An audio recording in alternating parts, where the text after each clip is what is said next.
ભાજપમાં ગરમાવો જોવા મળ્યો। માત્ર 2 દિવસ પહેલા જ ભાજપમાં ગયેલા કાર્યકર્તાઓનો મોભંગ થયો છે અને તેઓ ફરી વિધિવત રીતે કોંગ્રેસમાં જોડાઈ ગયા છે। ડભોઈમાં કોંગ્રેસ કાર્યાલય વિશ્વેશભાઈ સિદ્ધાર્થભાઈ પટેલની આગેવાનીમાં ભાજપના કાર્યકર્તાઓ કોંગ્રેસમાં જોડાયા। ઘર વાપસી। વડોદરા જિલ્લા પક્ષી પંચ મોરચાના જિલ્લા પ્રમુખ ઠાકોર જયેશભાઈ મલસિંહભાઈ કર્નેટ પોતાના 25 સમર્થકો સાથે કોંગ્રેસમાં પરત ફર્યા છે। ટૂંકા ગાળામાં પક્ષ પલટો। રસપ્રદ વાત એ છે કે આ કાર્યકર્તાઓ માત્ર 2 દિવસ પહેલા જ ભાજપમાં જોડાયા હતા, પરંતુ ટૂંકા સમયમાં જ ભાજપનો સાથ છોડી ફરિયાદ પકડ્યો છે। મહાનુભાવોની હાજરી।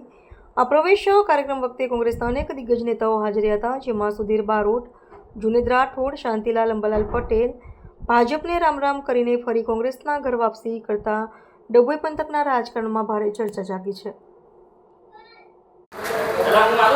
અમારા મિત્ર જયેશ ઠાકોર ઉર્ફે ભોલાભાઈ જે 2 દિવસ પહેલાં ભાજપવાળા એમને ભોળવીને લઈ ગયા હતા અને એમને કેસરિયા કર્યા હતા, તેમને આજે એમને ઘણું દુઃખ થતાં આજે ફરી એમની અંતરાત્માને જાગીને એમને કોંગ્રેસ પક્ષ એ એમનો વર્ષોથી 25 વર્ષથી જોડાયેલા હતા, માટે આજે અમારા કાર્યાલય ખાતે ફરી આવીને અમારી જોડે જોડાયા છે અને અમારી સાથે ખભેથી ખભા મિલાવીને આ જીવન અમારી જોડે રહેશે એવી અમને પૂરી આશા છે। કેટલા કાર્યકર્તાઓ? આજે ભોલાભાઈ 25 કાર્યકર્તા સાથે કોંગ્રેસ જોઈન કરી છે।